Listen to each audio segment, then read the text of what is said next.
வணக்கம் மாணவர்களே. இன்றைக்கி நாம் பெருமாள் திருமொழி அப்படிங்கிற ஒரு 4000 திவ்ய பிரபந்த பாடலை பற்றி பார்க்க போகிறோம். இந்த பாடலை எழுதியவர் யார் அப்படி பார்த்திங்கன்னா குலசேகர ஆழ்வார்.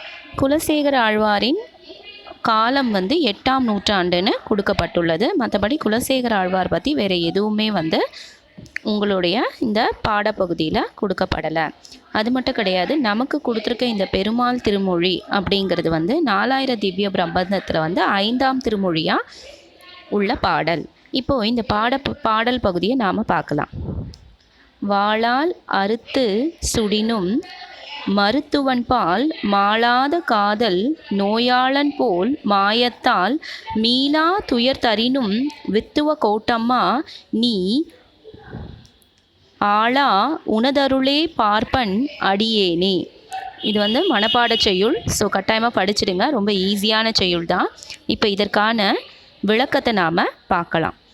வாளால் அறுத்து சுடினும் மருத்துவன் பால், அதாவது மருத்துவர் நம்முடைய உடலில் ஏற்படுகின்ற புண்ணை கத்தியால் அறுத்து அதை சுட்டாலும் அதனால் ஏற்படுற வலி நமக்கு எப்படி இருக்கும்னா ரொம்ப அதிகமான வலியாக இருக்கும்.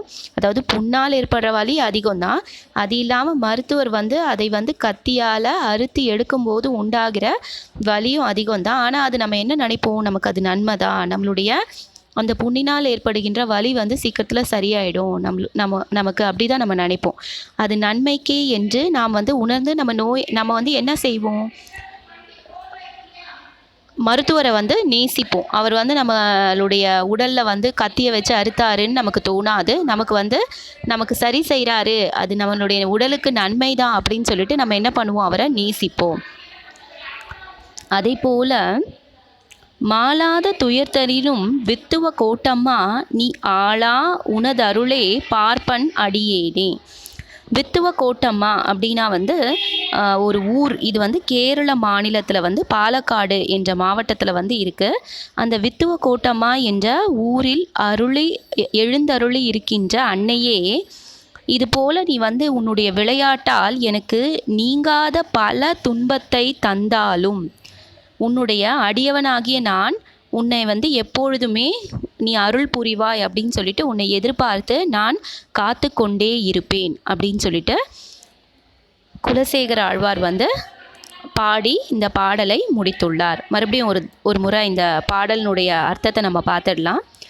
என்ன விளக்கம் கொடுத்துருக்காரு அப்படின்னு பார்த்தீங்கன்னா, இப்போ நம்ம உடலில் ஏற்படுற ஒரு புண்ணை மருத்துவர் தன் கையில் உள்ள கத்தியை கொண்டு அறுத்து நம்மளுடைய உடலில் இருக்கிற புண்ணை நீக்குகிறார் இல்லையா. அது நம்மளுடைய உடலுக்கு நன்மை தான் அப்படின்னு சொல்லிட்டு நம்ம என்ன பண்ணுறோம், மருத்துவரை நேசிக்கிறோம். அதாவது எனக்கு ரொம்ப நல்லது பண்ணியிருக்கீங்க அப்படின்னு சொல்லிட்டு நம்ம நேசிப்போம். அதுபோல் வித்துவ கோட்டு என்று என்னும் ஊரில் எழுந்தருளி இருக்கின்ற அன்னையே, நீ எனக்கு எவ்வளவுதான் துன்பம் தந்தாலும், தீராத மாளாத துன்பம் தந்தாலும் நான் எப்போவுமே உன்னுடைய அருளை மட்டுமே எதிர்பார்த்து காத்து கொண்டிருக்கின்றேன். நிச்சயமாக நான் உன்னை விட்டு எங்கேயும் போக மாட்டேன் அப்படின்னு சொல்லிட்டு குலசேகர ஆழ்வார் இந்த பாடல் பகுதியை முடித்திருக்கிறார். நன்றி, வணக்கம்.